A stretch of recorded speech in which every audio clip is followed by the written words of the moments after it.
तैयार है तो हम सभी इसके भागीदारी हैं।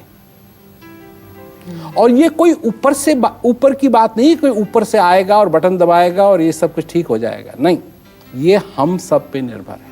बिल्कुल।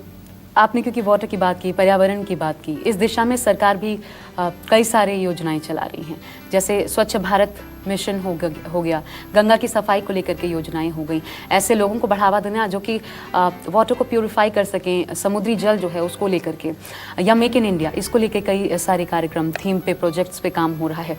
ये जो प्रयोग हो रहे हैं या जिस दिशा में काम हो रहा है, क्या आपको लगता है कि ये वो डगर है जो हमें वाकई में रिजल्ट दिला सकता है, ये बिल्कुल सही मार्ग है, या फिर इसमें कुछ और ऐड ऑन करने की ज़रूरत है? देखिए, अगर कोई भी देश ये समझता है कि सारी समस्याएं उसकी गवर्नमेंट हटा देगी तो वो सब सो रहे हैं। गवर्नमेंट नहीं मिटा पाएगी, हम लोगों को मिटाना है। गवर्नमेंट के जो लीडर्स हैं वो चंद हैं। हिंदुस्तान की आबादी है 1.3 billion people, 1.3 billion people.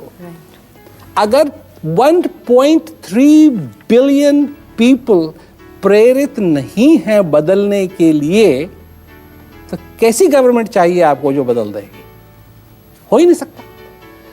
Government अगर जो नदियां हैं हिंदुस्तान की उनको साफ भी कर दे और कोई बैठा बैठा कचरा डालते रहे उसमें, तो कैसे काम चलेगा? क्या चाहा मनुष्य? तो मैं कह सकती हूँ, आपने समझने वालों के लिए एक बहुत क्लियर लाइन ड्रॉ कर दी है कि क्या आप क्या देखें, कैसे समझें, आपके लिए ठीक क्या है, गलत क्या है।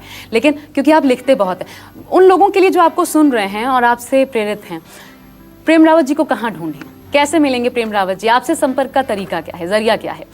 और दूसरा, आप लिखते बहुत हैं, ये प्रेरणा आपको कहाँ से मिलती है? किन चीज़ों पर आपका जो जोर है वो ज़्यादा रहता है कि मुझे इस दिशा में लिखना चाहिए? वही चीज़ें जिससे कि लोगों का भला हो। अच्छा। वही मेरी प्रेरणा है।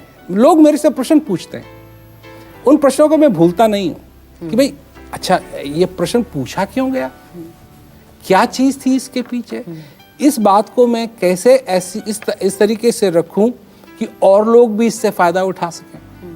तो यही मेरी मेरी ज़िंदगी मेरी प्रेरणा है। जो भी मेरी ज़िंदगी के अंदर आते हैं वो मेरी प्रेरणा है। अच्छा, तो आप तो इतना बिजी रहते हैं, समय कहाँ से मिलता है? समय मेरे पास और है क्या? मेरे पास है क्या? एक दीवार से मैं आया जब मेरा जन्म हुआ, एक दूसरी दीवार के साथ जाके लगना है जिससे मैं चले जाऊंगा। इन दोनों दीवारों के बीच में मेरे पास है क्या? धन, दौलत, ये साथ ले जाऊंगा मैं अपने। मेरे पास एक ही चीज है, समय है मेरे पास, और इस समय में मैं क्या करूं ये मेरे पे निर्भर है। अब मेरा एक आखिरी सवाल है आपसे।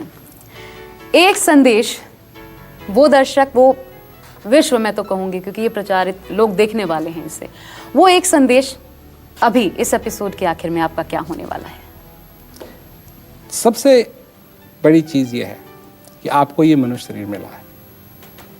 इससे बड़ा गिफ्ट आपको मिल नहीं सकता है। नर्तन भव वारिद कहूं बेरो, सन्मुख मरुत अनुग्रह मेरो। ये मनुष्य शरीर जो आपको ये जो मनुष्य शरीर आपको मिला है, ये भवसागर से पार होने का एक साधन है। नर्तन भव वारिद कहूं बेरो, सन्मुख मरुत अनुग्रह मेरो।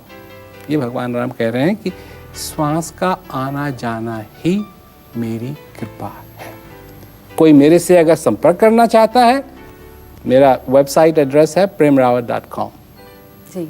और मैं साधारण बात करता हूँ, मैं सरल बात करता हूँ, क्योंकि इस जीवन के अंदर सब कुछ बहुत सरल है। आप पैदा हुए और आपको एक दिन जाना है, चाहे आप करोड़पति बन जाएं, चाहे आप भिखारी हो। ये दुनिया की सारी बनाई हुई रीतें हैं, ये प्रकृति की बनाई हुई रीत नहीं है।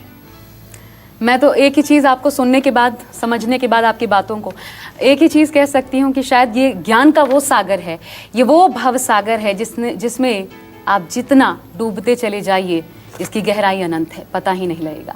बहुत शुक्रिया आपका प्रेम रावत जी, हमसे इस खास चर्चा के लिए, बातचीत के लिए। बहुत आनंद आया आपसे बात करके। उम्मीद करते हैं हमारा ये खास कार्यक्रम आपको पसंद आया होगा। फिलहाल के लिए नमस्कार।